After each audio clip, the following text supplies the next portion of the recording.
Vida extraterrestre foi encontrada num exoplaneta, porém a ciência arruinou isso. Esse anúncio foi feito semana passada e poderia ter sido o grande momento de uma geração, mas cientistas aparentemente tiraram isso de nós. E o pior de tudo é que eles estão certos. Sabemos que a cerca de 124 anos-luz de distância, em meio à constelação Leo, há uma pequena estrela vermelha, e rodeando ela a cada 33 dias terrestres, temos um planeta não tão pequeno assim. Esse é o exoplaneta K2-18b. Seu tamanho é mais do que o dobro do da Terra. Sua massa é mais de 8 vezes maior e ele está exatamente na zona habitável da sua estrela, em que ele não está nem quente por estar perto demais e nem frio por estar longe demais. Esse mundo está precisamente no meio do caminho, com temperaturas intermediárias, ideais para a presença de água líquida e muita. Então, se você estivesse nesse planeta, você estaria boiando e talvez sem poder tirar o seu capacete para respirar o ar e sentindo uma gravidade 20% maior. Mas será que algo poderia lhe puxar para baixo? Quer dizer, quem sabe não exista uma criatura ou incontáveis delas das mais diversas formas vivendo sob a superfície. E para ter certeza disso, nós não precisamos viajar até esse mundo distante para checar pessoalmente. É claro que nós podemos apenas dar uma olhada de longe, daqui da Terra mesmo. Porém, isso claro que não vai ser uma tarefa tão fácil. Confirmar a existência de vida num exoplaneta não é apenas apontar um telescópio para um canto no universo e ver diretamente com os nossos próprios olhos uma criatura nadando num planeta alienígena. Seria muito incrível se fosse assim, mas não é. Porém, ainda assim, a realidade consegue ser tão incrível quanto. Na verdade, as coisas funcionam de maneira muito mais indireta. E é aí que está a beleza do negócio. Porque cientistas indiretamente podem saber se há vida num exoplaneta se encontrarem moléculas que só podem ser criadas por seres vivos. Porém, essas moléculas também não podem ser vistas diretamente. E por isso, nós precisamos, por fim, observar de fato uma outra coisa: a luz da sua estrela. A luz que ela emite é diferente da do nosso Sol, que é um outro tipo de estrela. Porém, podemos olhar para essa anã vermelha com os nossos equipamentos de um dos nossos satélites e assim aprender qual é o seu perfil. E por perfil, eu quero dizer quais são os comprimentos de onda de luz que essa estrela emite. Afinal, estrelas diferentes podem emitir mais ou menos luz do comprimento azul ou vermelho ou outra cor. Cada uma tem o seu perfil de cores particular, certo? Então, uma vez que aprendemos esse perfil de luz, podemos ir além e olhar para a luz dessa estrela durante um momento bem específico, o momento em que o exoplaneta K2-18b passa bem na sua frente. Nessa hora, abre-se uma janela de oportunidade de apontar os nossos instrumentos para exatamente a luz estelar que atravessa a atmosfera alienígena e chega até nós. E observar isso nos dá uma chance de descobrir vida. Essa luz em específico que passa pela atmosfera do exoplaneta e chega até nós, ela chega de uma outra maneira, com um outro perfil. Se a gente comparar então o perfil de luz original da estrela pura e simples com o perfil da luz que atravessou a atmosfera, podemos facilmente notar que o que passou pelo planeta está com coisas faltando. E essas coisas faltando são justamente os comprimentos de luz absorvidos pelas moléculas na atmosfera de K2-18b. E já que cada molécula tem mais ou menos um padrão de absorção de luz diferente, específico de cada uma, com base nessa observação, podemos saber que tipo de moléculas existem ali. E se essa molécula que descobrimos for uma que apenas seres vivos produzem, então bingo! Nós achamos vida extraterrestre. Porém, não comemore tão rápido, porque a ciência arruinou essa descoberta. Agora, o que você pode comemorar é o fato da AUVP devolver todo o seu dinheiro de de volta se você não se sentir satisfeito. Sim, a UVP é o melhor curso de investimentos do Brasil, com mais de 50 mil alunos. E o melhor, você tem 100% de garantia, caso você não aprenda a investir no final do curso. O curso te dá acesso a diversas ferramentas de controle financeiro e ferramentas que ajudam a investir melhor para evitar erros. Além disso, entrando na UVP, você ganha acesso à conta de investimentos UVP Capital, onde você encontra os melhores ativos. Tem cashback na hora de investir e você pode pedir o cartão UVP Black, um dos melhores cartões do mercado, que dá acesso a cashback na fatura do seu cartão e acesso a salas VIPs em aeroportos. Lembrando que investimentos não são a forma rápida de você ficar rico, é uma forma de você construir patrimônio no longo prazo. Por isso, invista no Brasil e no mundo com a UVP, e o seu primeiro passo vai ser clicar aqui no meu primeiro link na descrição para descobrir melhor o trabalho deles. E essa descoberta, pelo menos, não vai ser arruinada pela ciência. Agora, como que a ciência arruinou a descoberta de vida extraterrestre? E para entender como que isso aconteceu, o primeiro ponto que temos aqui é que a molécula descoberta se chama dimetilsulfureto. Mas o negócio é que essa molécula é produzida apenas por seres vivos aqui na Terra. Porém, fora dela, pode ser diferente. O debate aqui então seria sobre se o dimetilsulfureto seria de fato um biomarcador, uma marca inequívoca da presença da vida. Assim, a princípio ele deve ser um bom biomarcador, porque aqui na Terra ele é produzido apenas por seres vivos, principalmente vida microbiana, como o fitoplâncton marinho. Pois é, mas o problema é que fora da Terra nós já descobrimos o dimetilsulfureto em um cometa, um lugar em que sequer há uma atmosfera e que dificilmente estaria fervilhando de vida. E além disso, nós já descobrimos o dimetilsulfureto em uma nuvem de gás e poeira entre estrelas, no espaço profundo, o que não oferece nem sequer uma atmosfera ou mesmo um substrato físico para a vida surgir. O pior de tudo é que, além disso, através de experimentos em laboratório, agora sabemos que é possível criar dimetilsulfureto usando raios ultravioleta, sem a presença de vida. Talvez a fantástica molécula que foi detectada em K218b, na verdade, pode ter sido produzida de maneira não biológica. O dimetilsulfureto, dessa forma, não serviria como um biomarcador, mas ainda há uma chance. Ainda há uma chance dele ser um biomarcador.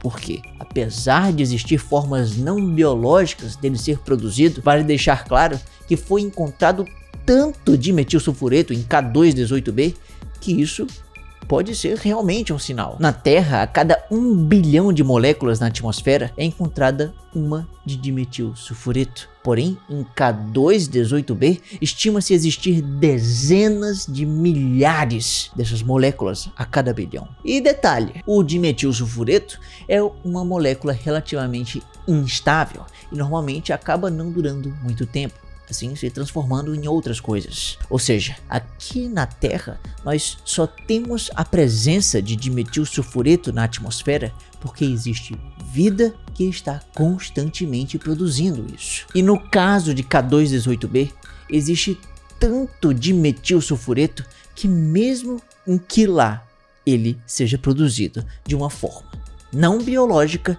isso dificilmente seria rápido o suficiente.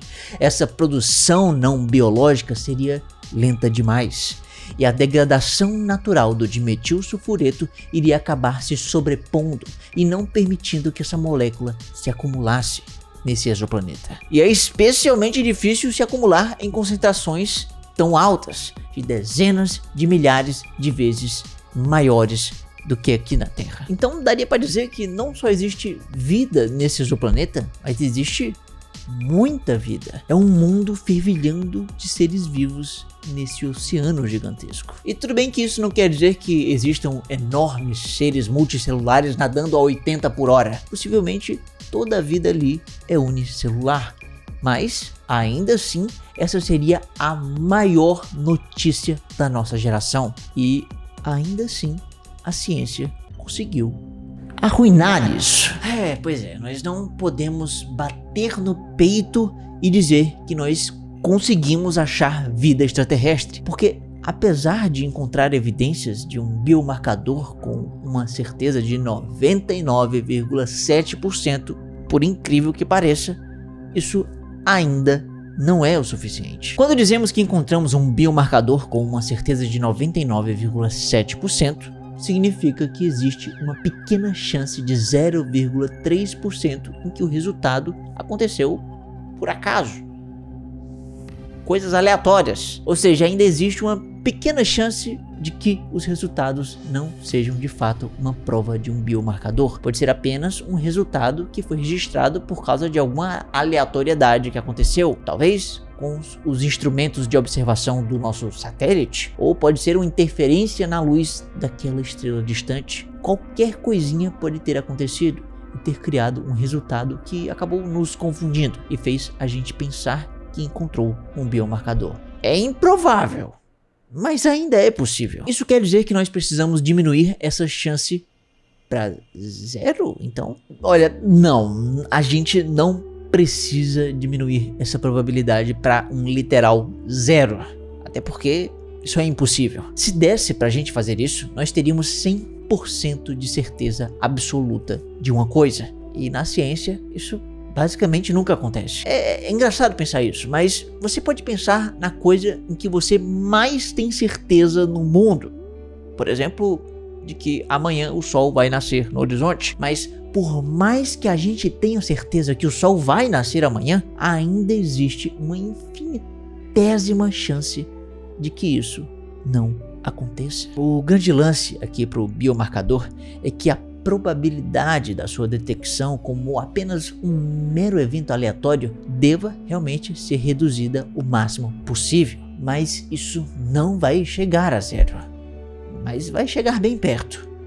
Agora, o quão perto? Ok, essa é realmente uma boa pergunta. Afinal, 0,3 já é um número que parece já bem próximo de 0. E para a ciência, isso realmente já seria o suficiente para provar alguma coisa?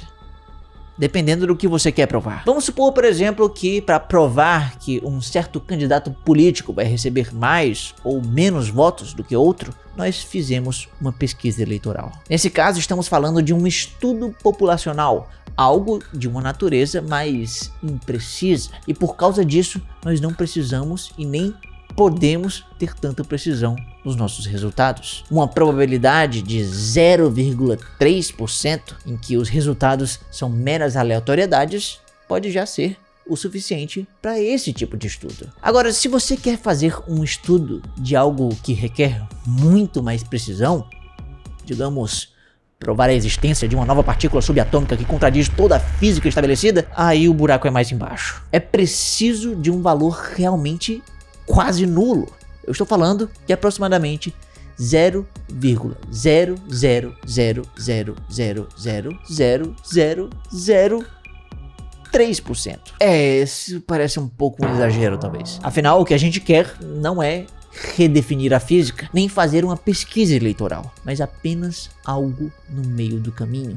Nós queremos detectar um biomarcador. Para isso, nós precisamos ter bastante certeza da precisão do nosso resultado, mas também a gente não precisa exagerar tanto. Nesse caso, então foi convencionado que a chance de se ter um erro aleatório nessa situação deve ser de 0,00006%. E esse número parece até, na verdade, muito longe dos 0,3% atuais, mas por incrível que pareça, nós estamos nem tão longe assim de atingir esse resultado mais preciso. Os pesquisadores que fizeram o anúncio na semana passada disseram também que com mais umas 16 a 24 horas a mais de observação no momento certo, a coisa pode melhorar e assim chegar nesse pequeníssimo número mágico que eles tanto querem. E olha, o pior é que mesmo que realmente a gente consiga chegar a esse nível de certeza, ainda assim não podemos afirmar que encontramos vida extraterrestre. A ciência ainda pode arruinar essa descoberta. Porque assim, se a gente conseguir chegar a esse minúsculo número, ainda assim só podemos dizer que encontramos vida se as nossas suposições lá no início estão certas. As nossas principais suposições iniciais caso você não tenha percebido, foram a de que esse planeta realmente possui água líquida e que o dimetilsulfureto realmente deixa essa marca no perfil de luz. Afinal, pode ser que esse perfil de luz que nós percebemos talvez seja marcado nem pela molécula que nós achamos, mas por uma outra molécula ou conjunto de moléculas. Pode ser até que o nosso alvo, o dimetilsulfureto, se comporte de uma outra forma nesse planeta e deixe uma marca diferente na luz da estrela. Parece que sempre a ciência vai encontrar algum problema. Sempre vai ter uma comunidade de cientistas que vão dizer: ah, isso aqui tá errado. Eu sei que isso pode até soar como uma espécie de birra entre cientistas, mas na verdade é apenas o mecanismo que faz a ciência funcionar. Alegações extraordinárias requerem evidências extraordinárias. Caso contrário, seriam apenas palavras ao vento. Não haveria o peso da ciência, não haveria gerações de cientistas concordando e aprovando uma nova descoberta. Então, nessas horas, a ciência não está arruinando nada.